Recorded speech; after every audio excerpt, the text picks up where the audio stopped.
4 years ago, Seventh-day Adventists across Greater Sydney Conference came together to pray for the future of our mission, to strategize ways to reach the urbanites of this oceanic city for Christ and to get to work. Then, the wheels of the world came to a screeching halt. Our plans, like everyone else's, were majorly disrupted by COVID-19 over the past year and a half. But despite the trials and the tribulations, there has been no slowing of God's work. I'm coming to you from our new in-house production studio.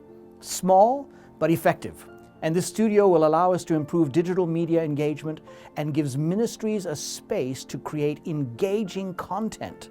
And speaking of audiences, we rebuilt our website, not just for our internal audience, but to reach external audiences and direct them back to the local church while also providing a smoother user experience and serving as an aggregate site optimized for higher visibility to share what's happening at and produced by our local churches. Since outlining and implementing a new keyword strategy, a number of our churches are now appearing on page 1 of Google's search results. And furthermore, the now fully accessible GSC website is part of the world's first search engine for accessible websites, Access Find.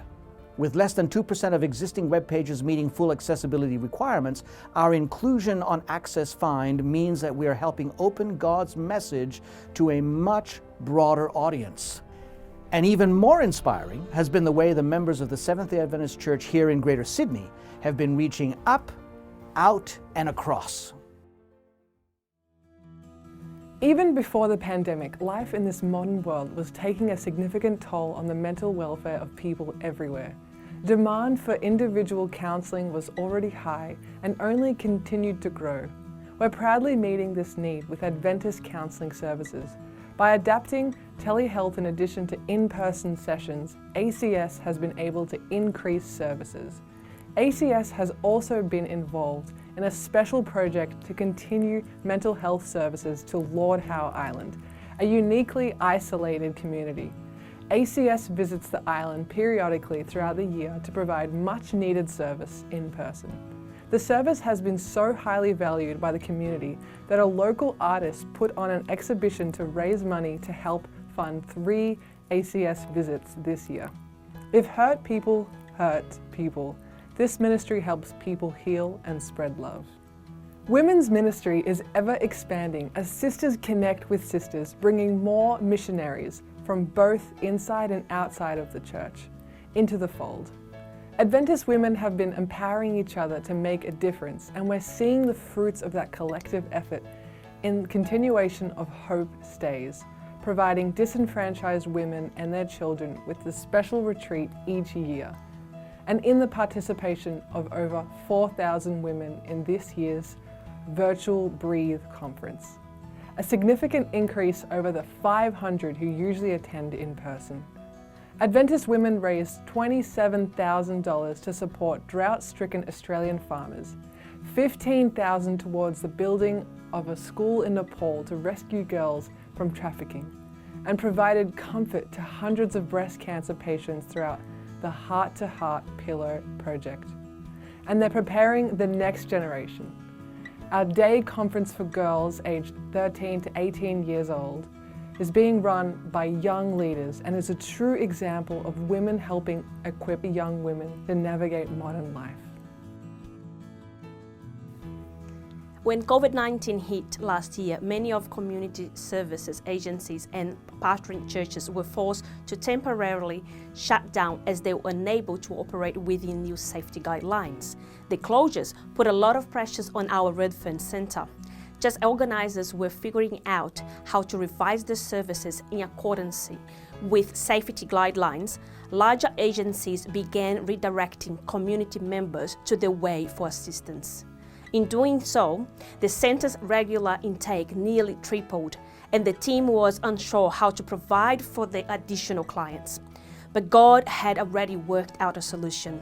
Oz Harvest, one of the Way's major partners and providers of food, contacted the group to redirect deliveries to our centre instead. It was enough to cater to the influx of community members in need. Mundred Church carried the torch for those in need out west. They saw an immediate increase of those needing food parcels and rose to meet the challenge. Other churches did as well.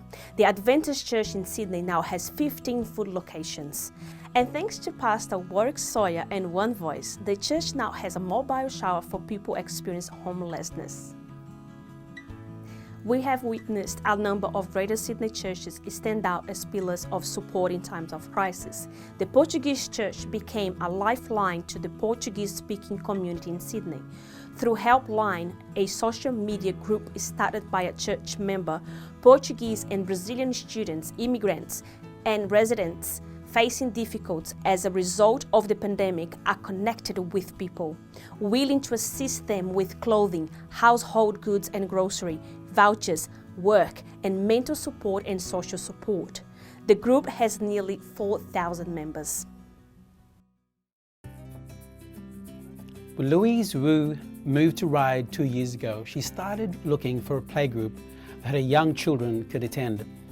To her disappointment, there didn't seem to be any free quality activities for kids in her area. So she started one at 3 a.m. Ryde. Louise called the playgroup Bubs and Books and focused on fostering a love for reading in children aged 0 to 5 years old.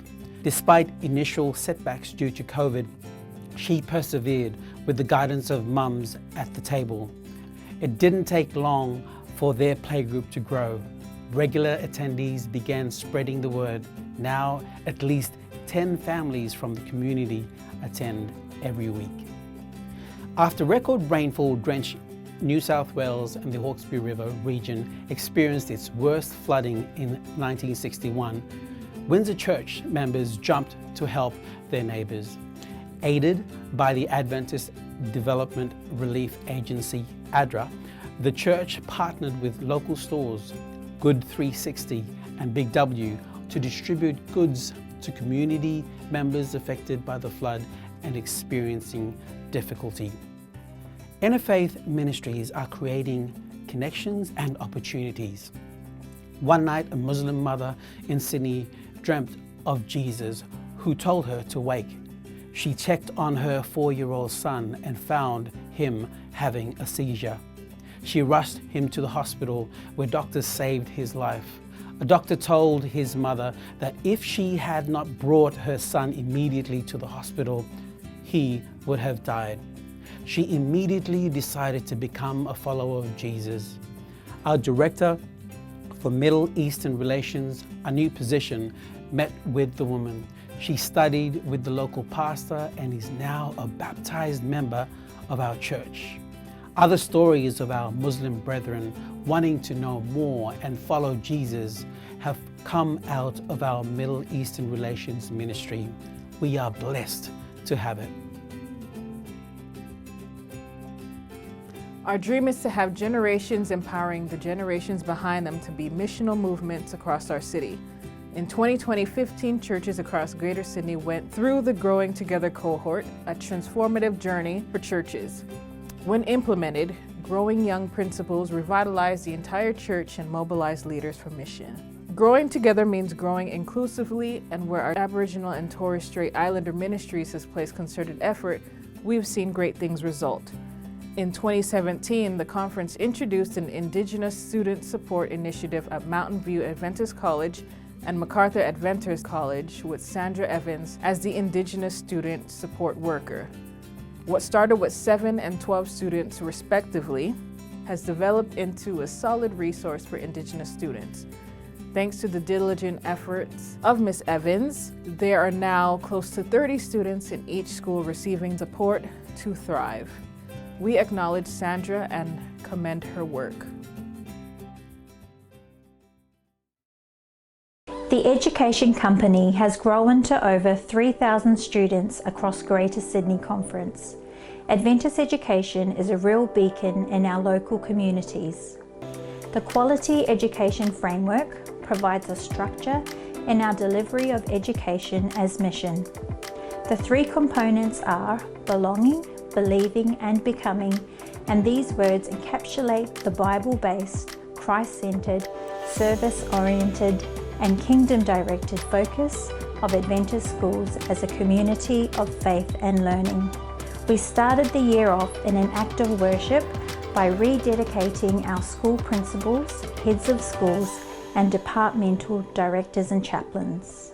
Across our schools, we've had an enormous week of worship. Our student body got involved serving in a variety of ways, from the music team to AV and as stagehands. Our speakers really connected with the students through their stories. We saw a lot of students give their hearts to God, making a decision and requesting Bible study. Outdoor adventure camps focus on building resilience, friendships, and a sense of belonging. Our junior, middle, and senior schools combine for annual swimming carnivals and a day of individual achievement and community spirit. 2 of our children have been given an amazing opportunity, having been chosen as part of just 200 applicants to attend the Future Project, a unique collaboration between scientists, engineers, and our secondary school students that is designed to inspire and equip the next generation. The children are excited to work with upcoming scientific prodigies on endeavours that are improving this world. Parents are looking for ways to help their children become lifelong learners with values such as integrity, respect, resilience, and service. Our schools appeal to a wide audience of people seeking quality education that is values-focused for their children. Through our school, our families will subsequently come to hear the message of salvation.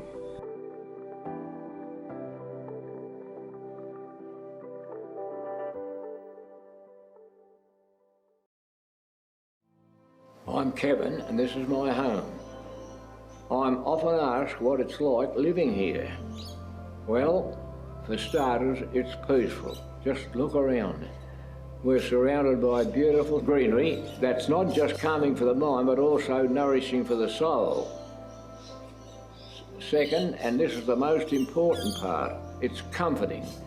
As I approach the golden years that I've been blessed with, it's essential to me that my walk with the Lord continues as it has since the day I was born. Being here with its loving staff and emphasis on spirituality is wonderful because I am freely able to maintain my beliefs as I enjoy my life. I seldom see my family now because they're living quite a way away, but this is my family now, and there's some really lovely staff members here, and Angela is one of them. She's like an angel. Angela's the name, and she will always know when I'm down, and she's got a little bit extra care. But Moo poor Pa, our nurse, well, she's just marvellous. She looks one look at you and she knows you're in pain. She fixes your pillow straight away, and you haven't got to ask her anything. She just one look at her and she knows. And she knows. My name is Barbara, and I've been here for 15 years. It's a wonderful place to be.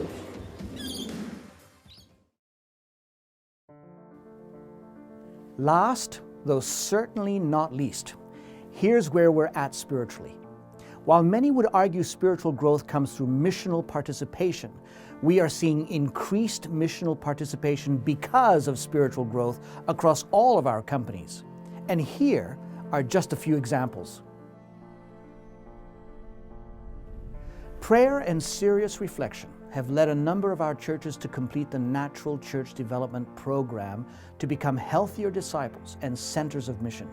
In one case, 2 groups, one younger and baseless, the other older and dwindling, joined together to form one thriving intergenerational church and a center of influence. In other cases, new church plants have resulted, or groups matured into companies, and we now have 105 church entities in Greater Sydney Conference. In stewardship, we've seen an increase in tithe. Our church ended 2020 with a surplus of $1.44 million, with retained tithe receipts of $12.58 million, showing an increase of 6.3% over the previous year.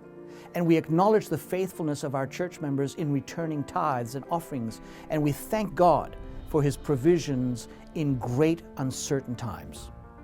In trust services, we had an amazing story. A non-Seventh-day Adventist actually gave the Greater Sydney Conference $500,000 because she believed in the community services that we were doing. That money has provided for us to go from 3 food banks to 15 food banks across our city, and enabling us to actually engage with helping people where they're at. Finally, as shepherds care for their flocks, it is important that we care for ours. From spiritual support via weekly prayer meetings, to professional support, mental health and family support, ministerial department has taken a stronger approach caring for our ministers and fostering an environment for them to thrive. We need to look after those who lead our churches. This is in no way a comprehensive list of the wonderful work that has been happening around our conference, but I hope it inspires you to use what is in your hands for mission and service.